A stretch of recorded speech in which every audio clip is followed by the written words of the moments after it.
The Battle of the Golden Spurs, known also as the Battle of Courtrai, was a battle between the forces of the Kingdom of France and the County of Flanders, fought near Courtrai in western Royal Flanders on the 11th of July 1302. In 1302, after several years of unrest, the people of Flanders revolted against French rule and massacred many Frenchmen in the Flemish city of Bruges. King Philip IV of France immediately organized an expedition under Count Robert II of Artois to put down the rebellion. Meanwhile, the civic militias of several Flemish cities were assembled to counter the expected French attack. When the two armies met outside the city of Courtrai, the mounted French knights proved unable to defeat the well-trained Flemish foot militia on a battlefield particularly unsuited for cavalry. The result was a rout of the French nobles, who suffered heavy losses at the hands of the Flemish.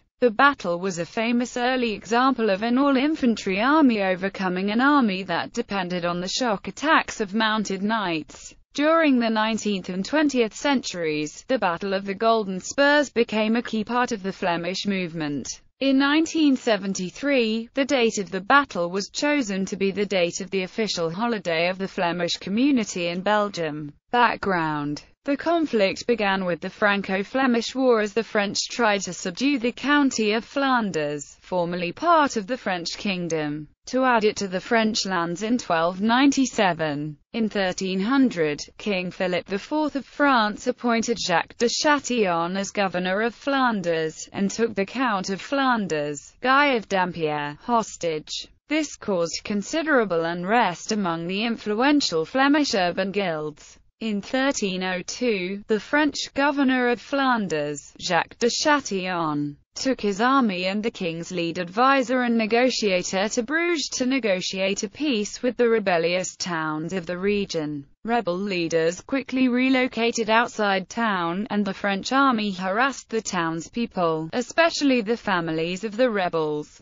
On the morning of the 18th of May 1302, the rebellious citizens of Bruges returned to the city and murdered every Frenchman they could find, an act known as the Brugsmetten. According to legend, they identified the French by asking them to pronounce a Flemish phrase, "Schildtende Vrend," and everyone who had a problem pronouncing this shibboleth was killed. Forces: King Philip IV of France sent a powerful force led by Count Robert II of Artois to Bruges. The Flemish response consisted of two groups, one of 3,000 men from the city militia of Bruges, led by William of Julich, grandson of Count Guy, and Peter de Koninck, one of the leaders of the uprising in Bruges. The second group of about 2,500 men from the suburbs of Bruges and the coastal areas, was headed by Guy of Namur, son of Count Guy, and Guy of Dampierre's two sons. The two groups met near Courtrai.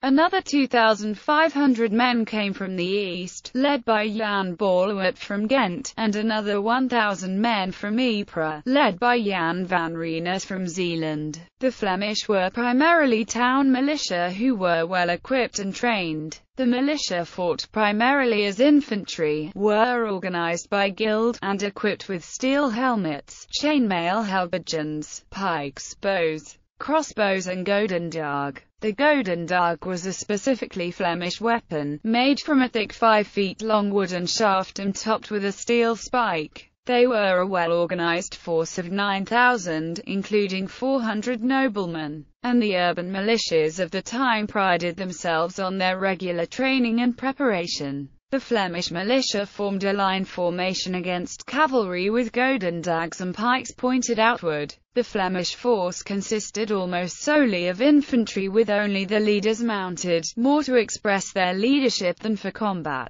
The French, by contrast, fielded a traditional feudal army with a corps of 2,500 noble cavalry, including knights and squires. They were supported by 1,000 crossbowmen, 1,000 spearmen and up to 3,500 other light infantry, totaling around 8,000. Contemporary military theory valued each knight as equal to roughly 10 infantry. The battle The combined Flemish forces met at Courtrai on 26 June and laid siege to the castle, which housed a French garrison. As the siege was being laid, the Flemish leaders began preparing a nearby field for battle. The size of the French response was impressive, with 3,000 knights and 4,000–5,000 infantry being an accepted estimate. After the Flemish unsuccessfully tried to take Courtrai on 9 and 10 July, the two forces clashed on the 11th in an open field near the city. The field near Courtrai was crossed by numerous ditches and streams dug by the Flemish as Philip's army assembled. Some drained from the river Lys, while others were concealed with dirt and branches, making it difficult for the French cavalry to charge the Flemish lines. The French sent servants to place wood in the streams, but they attacked before they completed their task. The large French infantry force led the initial attack, which went well, but French commander Count Robert recalled them so that the noble cavalry could claim the victory. The cavalry were hindered by the streams and ditches, and the disciplined Flemish infantry held firm. Unable to break the Flemish line of pikemen, the disorganized, fallen, and mud-drowned French cavalry were an easy target for the heavily armed Flemish infantry. A desperate charge from the French garrison in the besieged castle was thwarted by a Flemish contingent specifically placed there for that task. When they realized the battle was lost, the surviving French fled, only to be pursued over 10 kilometers by the Flemish. Before the battle, the Flemish militia had either been ordered to take no prisoners or did not care for the military custom of asking for a ransom for captured knights or nobles. Modern theory is that there was a clear order that forbade them to take prisoners during the battle. Robert II of Artois was surrounded and killed on the field. According to some tales, he begged for his life, but the Flemish refused, claiming that they didn't understand French. Aftermath. The large numbers of golden spurs that were collected from the French knights gave the battle its name.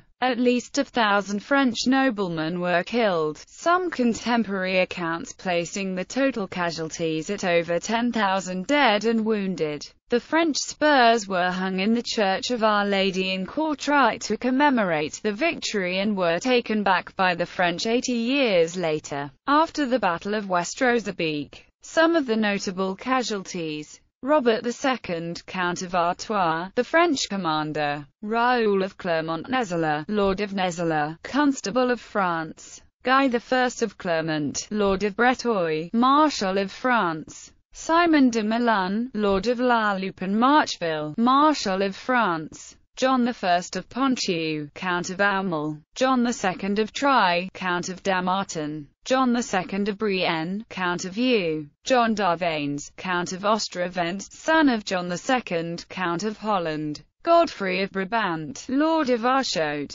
Jacques de Chatillon, Lord of Luz; Pierre de Flotte, chief advisor to Philip IV the Fair. Historical significance. Effect on warfare. The Battle of the Golden Spurs had been called the first incidents of the gradual infantry revolution, which occurred in medieval warfare during the 14th century. In conventional military theory of the time, mounted and heavily armored knights were considered an essential part of military success, and consequently warfare was the preserve of an wealthy elite of bellators serving as men-at-arms. The fact that this form of army, which was expensive to maintain, could be defeated by basic militia, drawn from the lower orders, led to a gradual change in the nature of warfare during the subsequent century. The tactics and composition of the Flemish army at Courtrai were later copied or adapted at the battles of Bannockburn, Crécy, Alu-Barata, Sempach, Agincourt, Grandson, and in the battles of the Hussite Wars.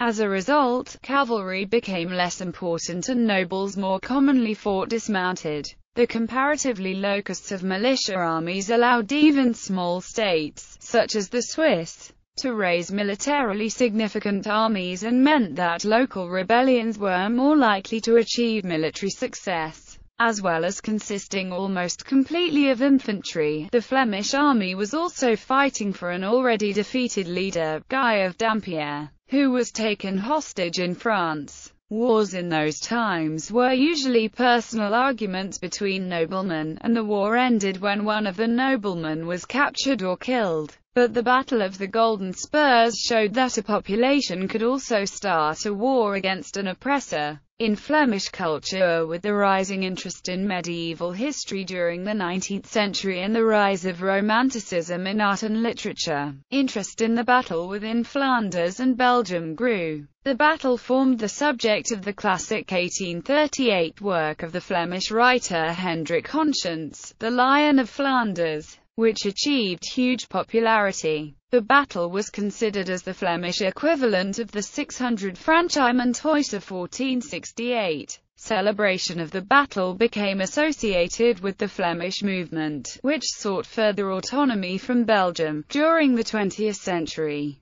in 1973, the date of the battle, the 11th of July, was picked as the Flemish community's annual official holiday.